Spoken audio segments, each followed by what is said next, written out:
I posted something on Twitter, and John was like, "Hey, I'm your Huckleberry." Well, happy to be here. Thank you so much for letting me join the party for a little bit. I don't want to take up too much of your time. This is your show, my friend. Well, you could chat while I'm trying to figure out how to get my presentation up here. Super cool. Well, I'll give just a little bit of air coverage, but hey, goodness, really, I don't know, not a whole lot from me. Just thank you all so much for being here. I got to tune in just a little bit ahead of time, but I love seeing the chat. I love seeing the engagement. So thank you. I guess we can keep it up. Okay, and I think we've got this up and going, so we are ready to rock. Continuous threat and exposure management, for those of you who aren't aware, is, I was a little bold earlier in this, and I'm going to stand by it, was coined by Gartner back in 2023, because there's all of these solutions and all of these things, and it really just were all these point things that didn't make sense from the user, the enterprise perspective, to how do we make security as a process work. And the reason I think this one's going to stick is because it really does make sense altogether, as opposed to trying to put a name on a thing and the thing by itself. So that's why I'm comfortable in my assertion, but I cannot advance the slides from within there. I have to go back. So that's annoying. All right. So for those of you who don't know me, I'm the founder, and nope, that didn't do it. There we go. Should I drive your slides? I don't know what that is. Can you drive my slides? I'm not sure. I can. Are you able to do that? Probably. Let me hook it up. Oh, you have the slides also, because I shared them with you. Yes. Just a moment, and then I'll see what I can do. Okay. Well, in the meantime, thanks for the shout out. You got a goat and a unicorn. I think that makes you the goat. For actually, while you're doing that, so I'll spin up some time. I actually first met John back when he was a cadet at the Coast Guard Academy. Old days ago, right? Old days. All right, there we go. So let's advance. That's me. I'm silly. I do great content. I'm the founder of SCYTHE. Next slide. Roger. Okay, so the promise, right? So Gartner, of course, has to have the upfront, you're going to get something for this. And they claim that if you implement CTEM, you will suffer 66 fewer breaches.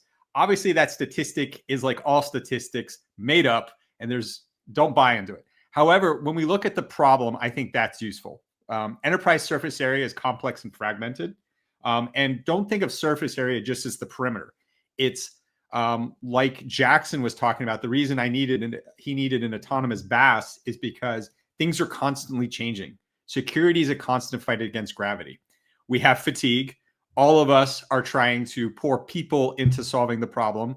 And you need assessments to be able to drive these things, but assessments are typically point in time or limited in scope. And John actually can speak to that, because John is one of the world's greatest hackers. At least not true. To YouTube. No, not true at all. I don't know. The fatigue one certainly hits home. I feel like it's just the burnout. Maybe it's the imposter syndrome that folks tend to, chat about, but it's real. I feel like I've been chasing a little bit. Whatever vulnerabilities are falling from the sky, some crush FTP shenanigans that kept me busy through the weekend. But you all know that struggle, and I hope, that's why this is a priority. Needs that next slide. Cool. Okay, so I'm going to tell one of my favorite stories, which I think highlights the problem for all of us.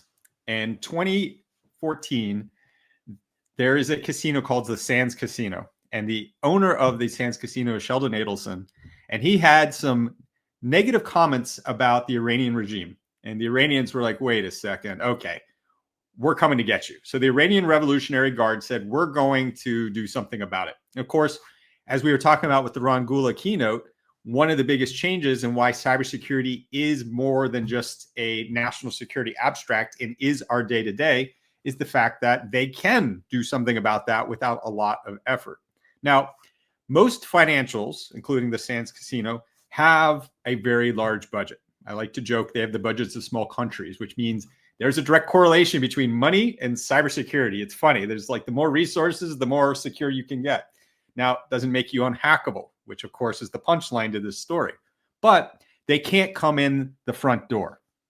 So they have to find another way, which is why we've been hearing so much about supply chain security for the last few years.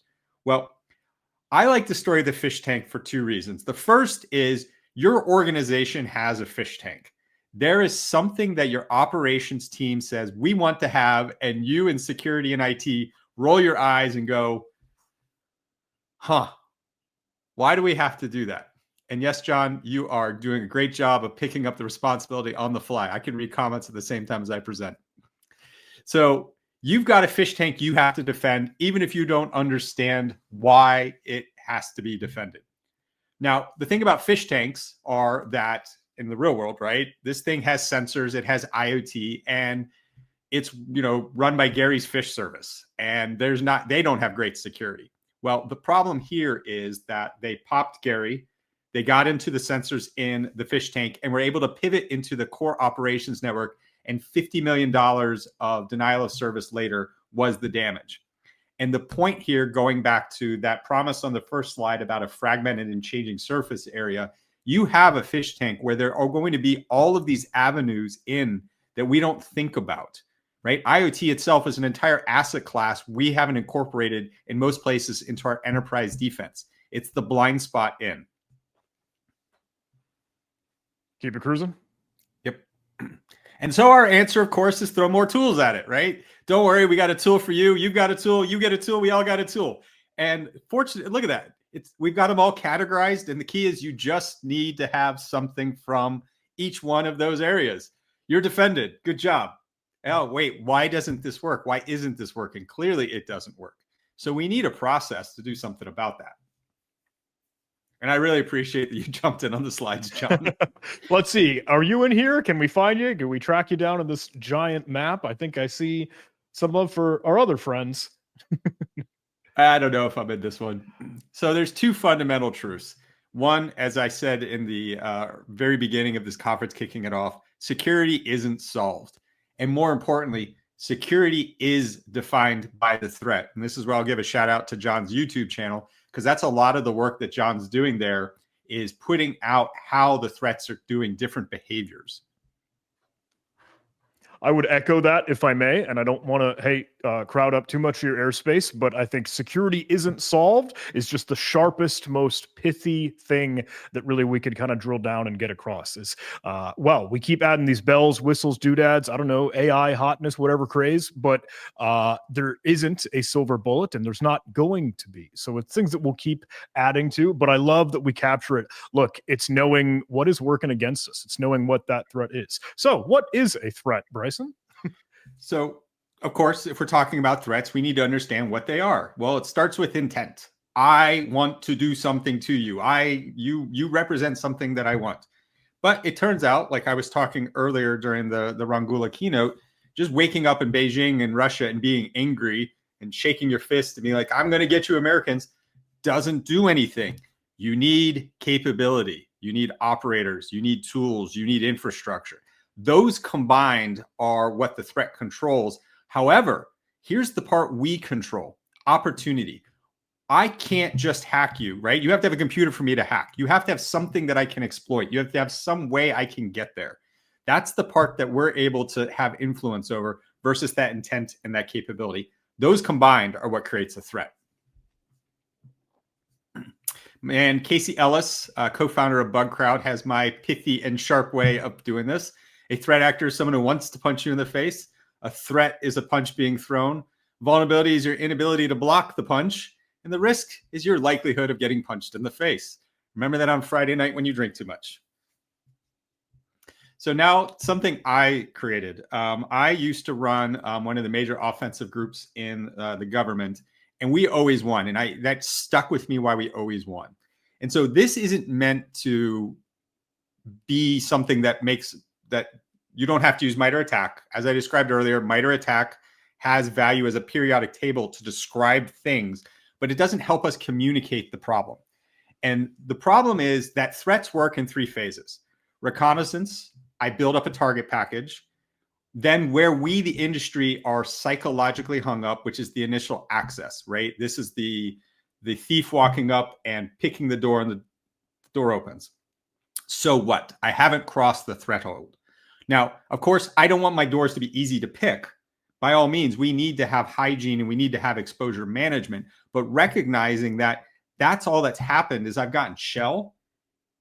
I haven't done anything to you yet, which means when we start looking at where we want to focus and how these attack phases mean something, it's after I go through the door, that's where they make the money and where your money is. I always just like to remind everybody there's 3 proximities to a threat. Of course, we tend to focus on the internet all of the time, but recognize that people getting physical access into something and or just being in radio frequency proximity are additional attack vectors. So what's the greatest risk to your organization? Users, right? And I don't mean this in that we need to be pejorative of users. It is not the user fault for using a computer the way it was designed. It is security's responsibility to ensure the environment around the fact that the user being their whole purpose is using computers to conduct their mission, to conduct their job, to make you money. We don't penalize them for that. We need to defend it. So some more vocabulary here, because people mix up on different kinds of vulnerability classes. Vulnerabilities are the part of that computer that allows me unauthorized access. 0-day is an unknown vulnerability. Nobody knows about it, which means there is no tool that can stop a 0-day. Can't happen, won't happen. Don't worry about it. What we do need to worry about is our core vulnerability management of end-day, which are known published things, and we don't have, either there's not a patch, but we know about it, or there's a patch and we haven't applied it, configuration errors, and or credentials getting access. And I, of course, following up from Ian Anderson, you can see that artificial intelligence, don't worry about it. It's not that good yet. So actually, we're going to skip the next 3 slides on phishing for time. So getting into market, right? So we see how Gartner breaks down the market in protecting your investment, rise of the builders, and delivering value. And I think this is important because we have to understand that our organization isn't just security, right? It isn't just the protection and assurance. It's understanding that, again, why artificial intelligence has had so much growth and interest is because it has accelerated the ability to build, not to secure, not to protect, not to do what we're doing. The CISO has to respond to the fact that the rest of the C-suite says, I want artificial intelligence because my people are more productive. And we have to respond to that. And so our part in this with looking at this presentation is just our little model, but recognizing where we fit comparatively to the rest of the elements. Bryson did not get punched in the face in Vegas. That was actually at San Francisco at RSA last year. So I'm coming up on a year. And I wasn't punched in the face. I did take an elbow strike from a random dude on a street that I stepped into my ribs. I dodged the punch and I got out of there. Knowing how to fight and knowing how to protect yourself are an example of how to take the punch and how to roll right through it, minimizing the impact of the threat. Real world scenario right there for you. So where does this fit with governance, risk, and compliance? Because GRC is the existential foundation of everything you do. I'm sure that John can speak to this with what they're doing over at Huntress, that so many of their clients, they start with, how do you solve the regulatory parts, the compliance parts for me into security? There are a lot of questions that I don't always have the right answers for, but it's certainly the things that you, I don't want to say forget about, or it's things that you don't often realize. Well, it's not all the ones and zeros on the computer, the digital and the tech solutions that we're trying to add into the picture. But hey, yeah, either whether it's compliance, whether it's regulations, whether it's SOC 2, HIPAA, GDPR, et cetera, cyber insurance is a common conversation. All those things that just still need to be part of the equation. So GRC informs, drives what we need to do for CTEM, because that's going to dictate the scope, what our assets and what our liability and risk is. We then need threat detection and response. So this goes earlier to the conversations that Jackson and Ian had about how do I pull what testing I want to do into it. And then, of course, from that, we need to drive improvement, right? It's no good to just do tests and be like, that's cool, file the report away. That's going to stop the attacker. Trust me, I've printed out threat intelligence reports, laid them on top of a server, and nothing happens. It's the weirdest thing. I know, John, I'm ready to be a YouTube celebrity with all my silliness. Oh, we got to nerd out with, yeah, absolutely. So, of course, this is a process, which means we need something circular to tell us how the process works. So there are 5 elements to the Gartner CTEM. scoping, discovery, prioritization, validation, and mobilization. And these are all about, going back to actually Ian's conversation, how to drive what's called evidence-based security. Let's get out of opinions. Let's get out of anecdotes. Let's get out of snapshots informing an entire posture when there can be tens of millions to hundreds of millions to billions of dollars at risk. We can't do that anymore. We need to have something that effectively drives a data-driven decision where we can rationalize our portfolio, because saving money makes us partners with the business, and particularly when the economy isn't doing so well, which has been the state that we're in. And it also allows us to focus on what matters. At the end of the day, we can't defend everything. Even if you had all the money and the resources, you're still not going to be exhaustive in it.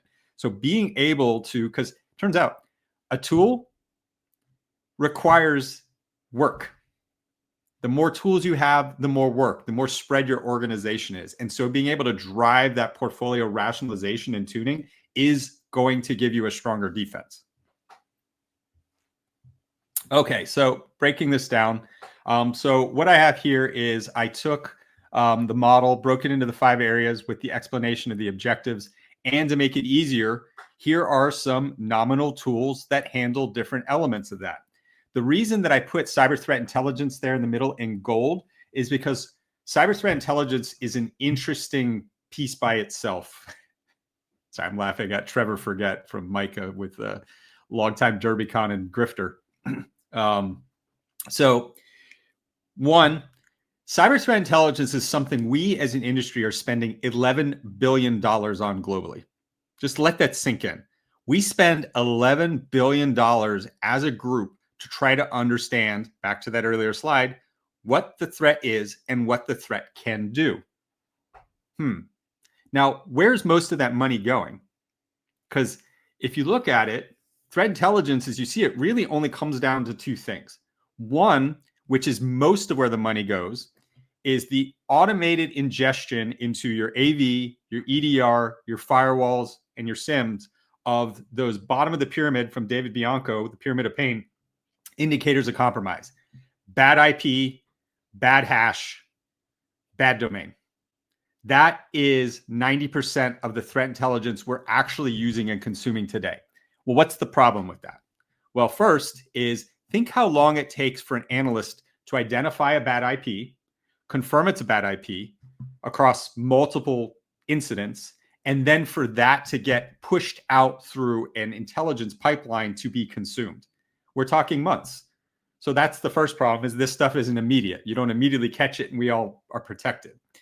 2, why is that the limitation of what we do? We know that it's very easy for a threat actor to change IP, domain, and a file signature.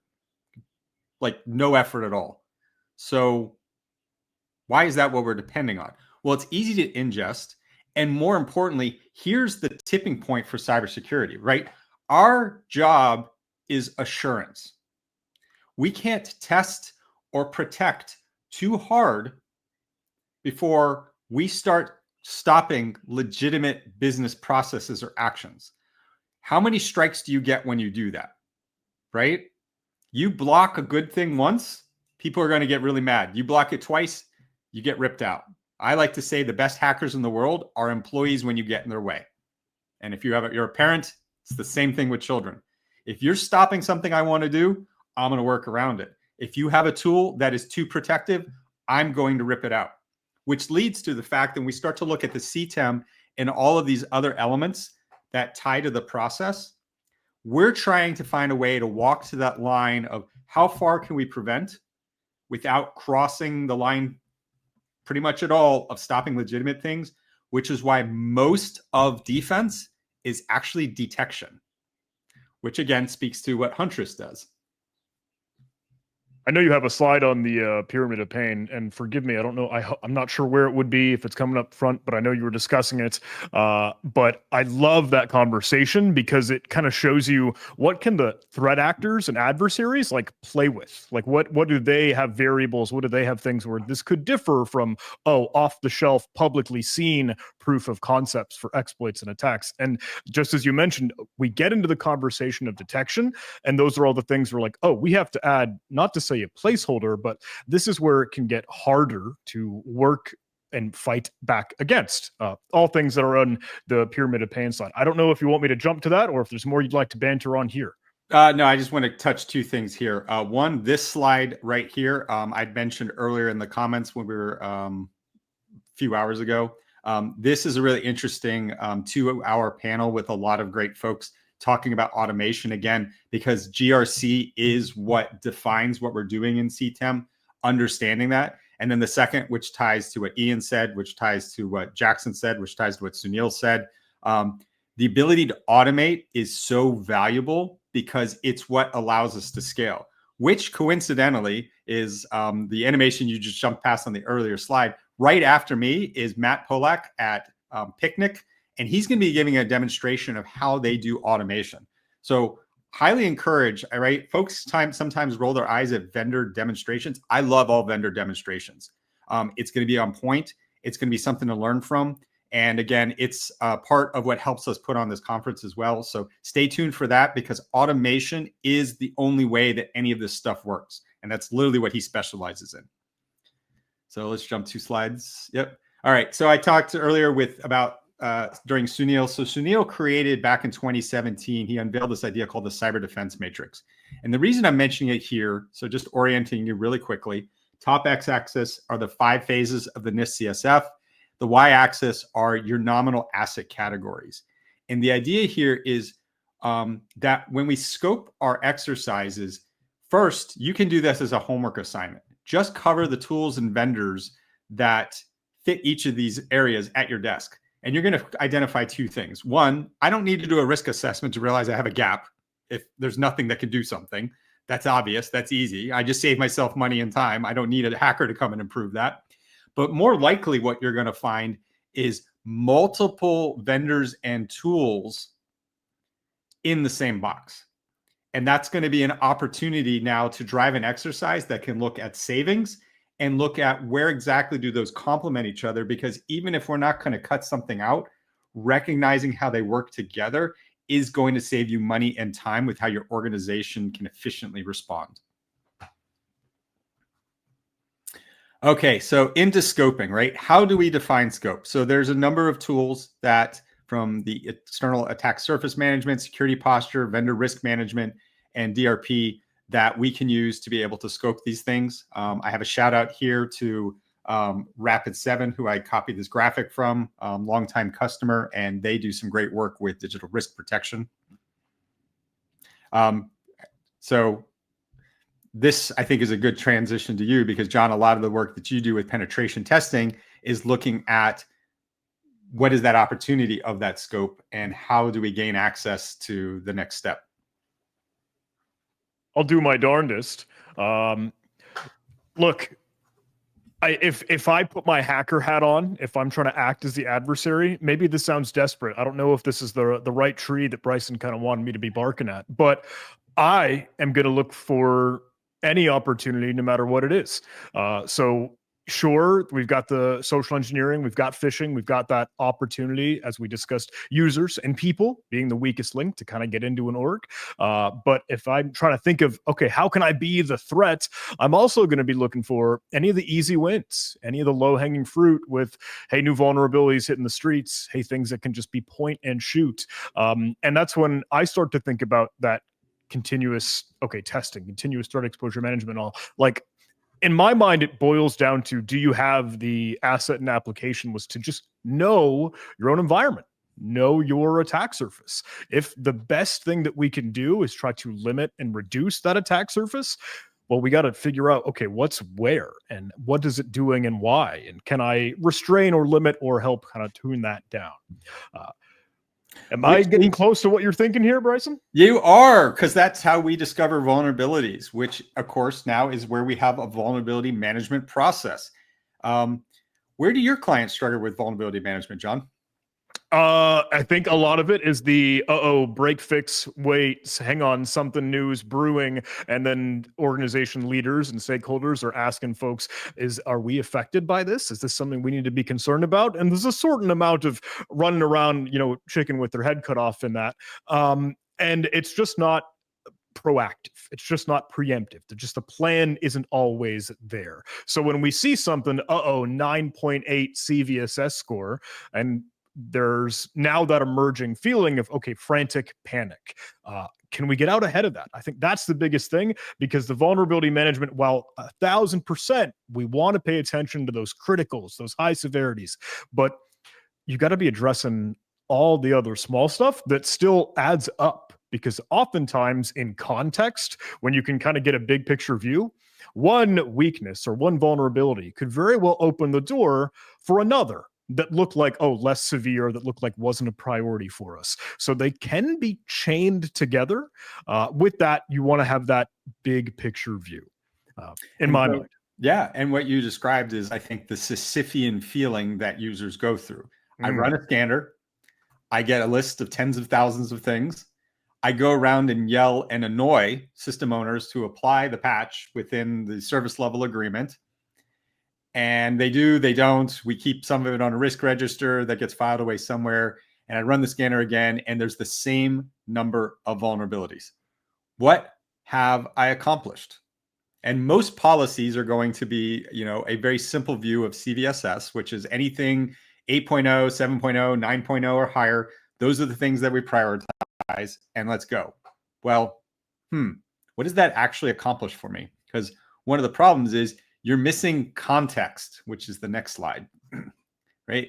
So a traditional vulnerability management view looks at a system by itself. There is a vulnerability on this system.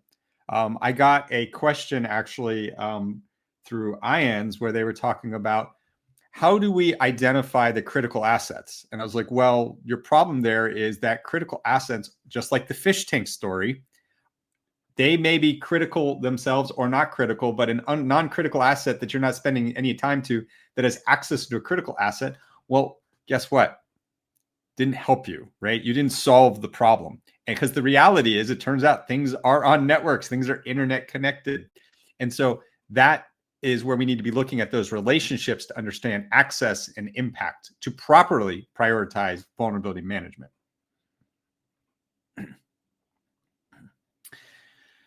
This is the slide. I'm gonna let you run the slide now, because you were talking about it earlier. No. Well, look, I love discussing the pyramid of pain. I think everyone might be already familiar with it. It's been around for a bit of time, but it just goes to show where there is, not to say wiggle room, but really that's it.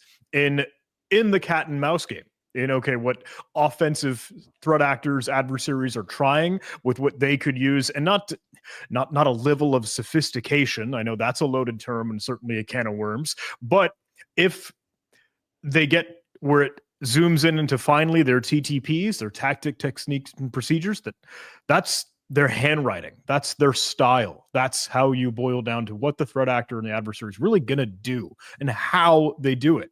But the small things that are minute, the things like, hash values, the things that could very easily be tweaked, adjusted, a user agent and like a post request beating up a web server to dump the database.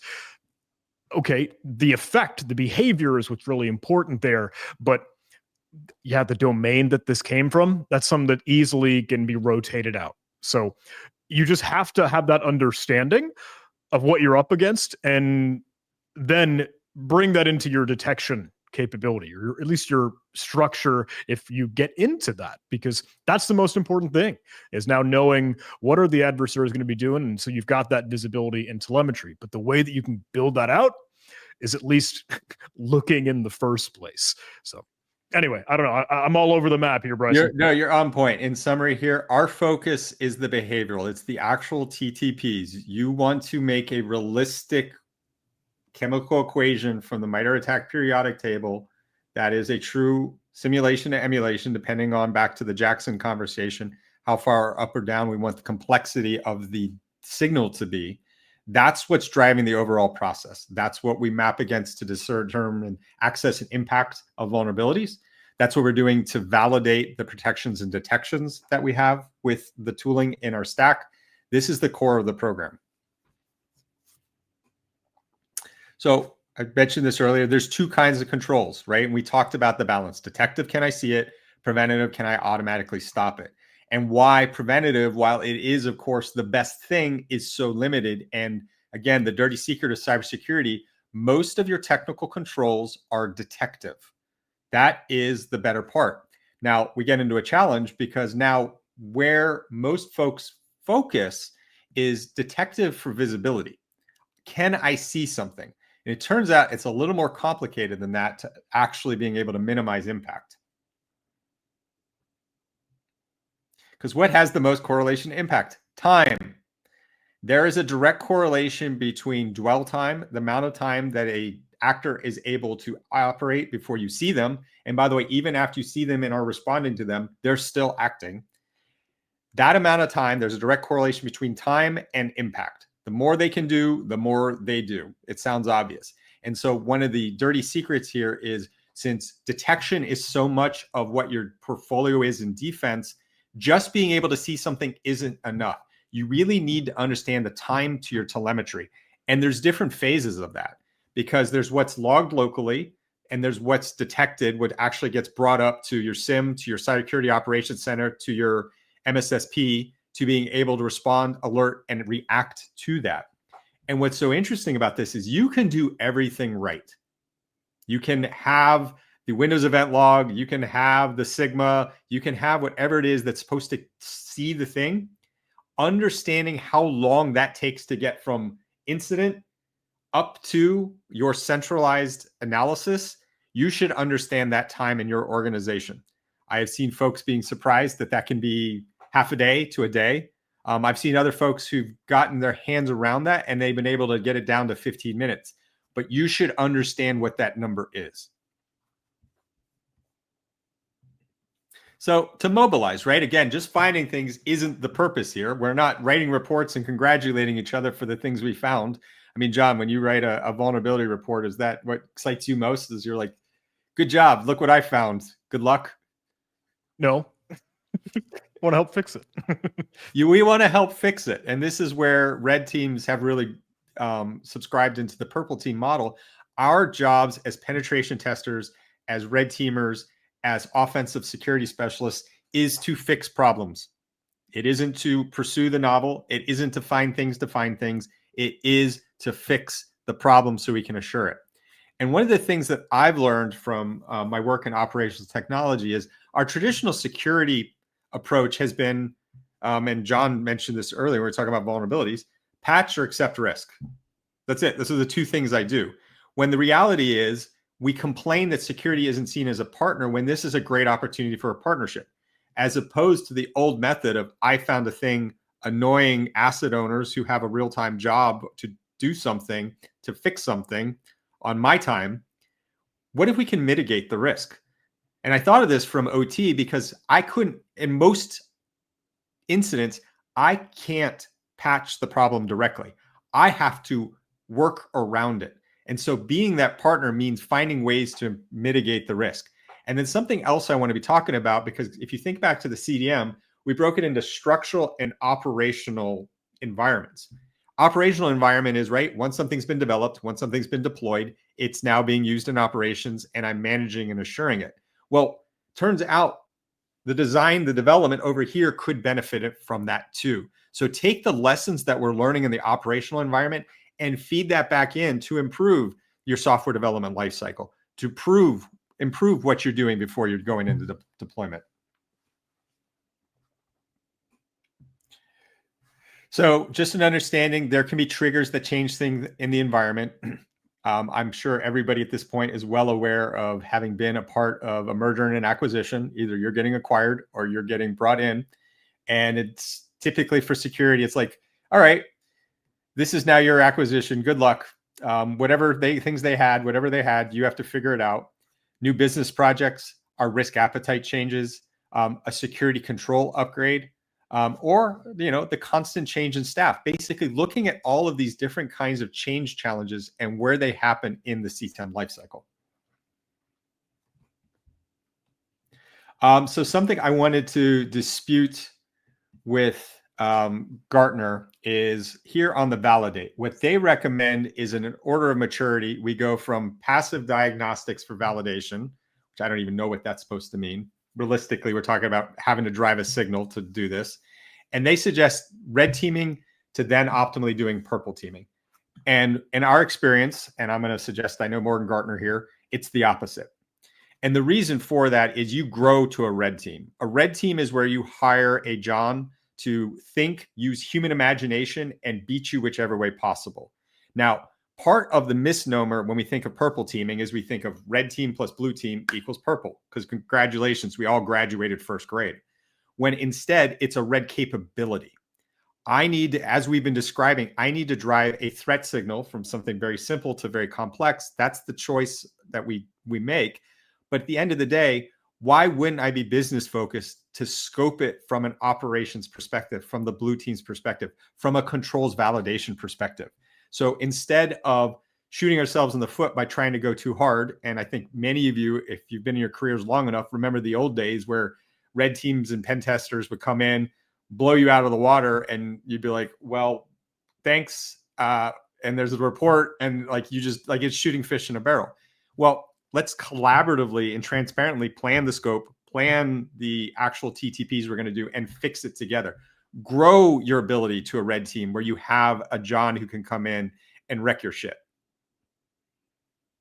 I mean, in a good way, right? That's in a good way. I'm flattered. And so, of course, in the final statistics here, we have, yeah, it is a compliment because he will. We have the folks that from a survey, how many of them are actually developing this and considering it, so we can see Gartner's engagement with the industry and that this is, in fact, the process that is making sense to folks and they are adopting it. And I don't need to show you other statistics. I'm sure you all have seen with your own experience where something comes out and it's like, is that a thing? And everyone asks it as a thing because nobody ever sees it out in the industry. And so in final conclusion, you have a fish tank, whether you know it or not, and your job is to figure out how to bring those fish tanks in so that we can just look at pretty fish all day long and not get hacked by the Iranians. That's what CTEM does. That is your last slide, my friend. It is. That's why I entered on the narrator's British gentleman sitting in a chair with a Scotch tone of voice. Excellent. Do we have any time for some questions? Thank you again and again for letting me join you. I think, I was thinking, a little 5-10 minute cameo, but I'm glad I got to help drive honestly, the show. that was how I envisioned it when you and I were texting late last night, that you would show up and during the vulnerability piece, you would sort of do some 5-10 minute cameo on pen testing. But I really appreciate that you also covered down the fact that I didn't even technically know how to drive this presentation and was learning it on the fly. Well, I've never had that problem before. I don't know what happened. I'll admit I didn't do a good job keeping an eye on chat and seeing any questions that flew by. But if you see, we got Mark joining, so I guess he's got some questions for us. Cool. Yeah, there's a few questions here. One is who's actually building and deploying proactive and preventive controls. Where do you guys see this happening? John, I'll let you go first. Oh, I was going to let you go first. Okay, then I'll go first. So we're confusing two concepts here. And this happened in the chat earlier. Proactive is me driving a signal and getting ahead of something before something happens. Preventative is a technical control category. So the two, again, looking back at the NIST CSF, protection, prevention is what I can do to stop something before a breach. Detection is then everything now that I can see in the post-operational environment. And I can have a proactive or a reactive approach to either one of those technical control categories. So just clearing the dialogue. Now, of course, AWS is going to have a proactive approach to prevention because AWS's job with providing that infrastructure means that they are an external perimeter for exposure. And so being able to protect that surface area, which allows for initial breach and compromise, is going to be very important as something that they're doing to defend their customers.